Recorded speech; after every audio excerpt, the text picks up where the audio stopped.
Welcome to the Weekly Economic Snapshot. I'm here with Larry Plummer, the Pomar Chair of Business and Entrepreneurship here in the College of Business.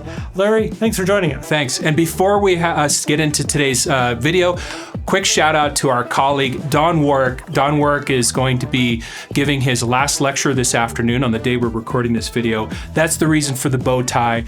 Don has been here at UCCS as a professor for 55 years. He hasn't been a professor for 55 years. He's been a UCCS professor for 55 years. So Don, if you're watching this, congratulations, buddy. Congratulations, Don. So Larry, you're an expert on entrepreneurship. Business entity filings in Colorado were up last year, but you think that may not be such great news. Normally, business filings, an increase in the number of startups with new business filings, let's be very clear about what we're talking about here, usually is a good sign. It's another measure of economic prosperity and growth, but there's other indicators that are going on here that have me possibly suggesting an alternative interpretation of the data. So you've described this as necessity entrepreneurship. What do you mean by that? Yeah, so necessity entrepreneurship is situations in which the economy is pushing people into entrepreneurship. So we distinguish necessity entrepreneurship from opportunity entrepreneurship. So most entrepreneurs are leaving wage employment voluntarily to go start a business based on an opportunity they perceive in the market.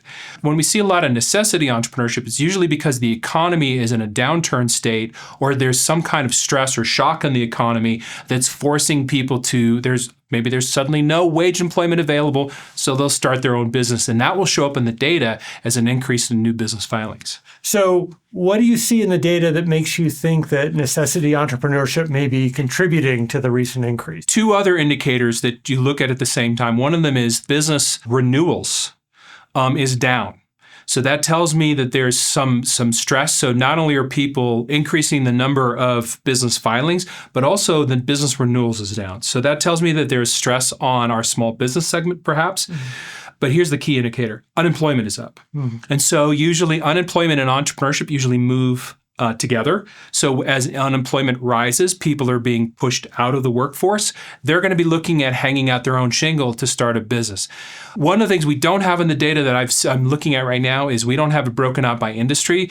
But if my hypothesis is correct, that this is an alternative interpretation, we should be seeing an increasing, particularly in the trades, plumbers, electricians, HVAC professionals who are suddenly no longer going to be working for somebody else, but actually are going to be hanging out their own shingle for work. Well, I know that construction has been one of the industries that has been on a bit of a downtrend recently in the region. What are the prospects for businesses that are started out of necessity entrepreneurship? Yeah, so if any of you are economic development professionals, necessity entrepreneurs are the ones we worry about the most.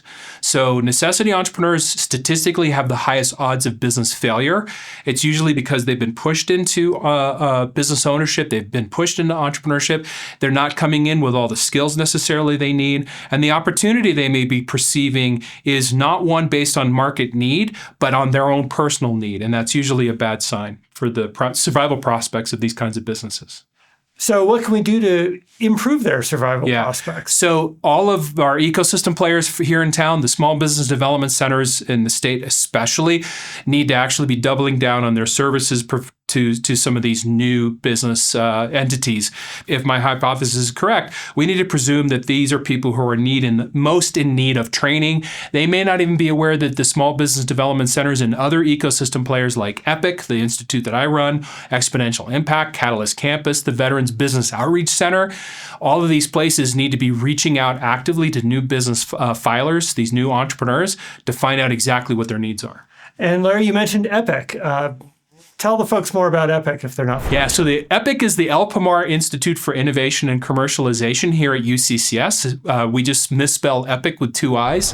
Pomar Foundation is our obviously our largest donor. They endowed the institute. We run a number of programs here on campus. We have our Garage Incubator, which is an on-campus student incubator, but we also run a number of community programs. We have an online accelerator program. We run the Torch Grant program. For some of you may have heard of the Torch Grant. This is $50,000 non-dilutive for companies that win the prize, provided they set up operations here in the Springs.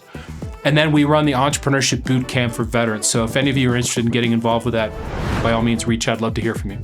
Well, one of the things that has impressed me most in my 2 years as forum director is learning about EPIC and all the great efforts to support entrepreneurship in the Pikes Peak region.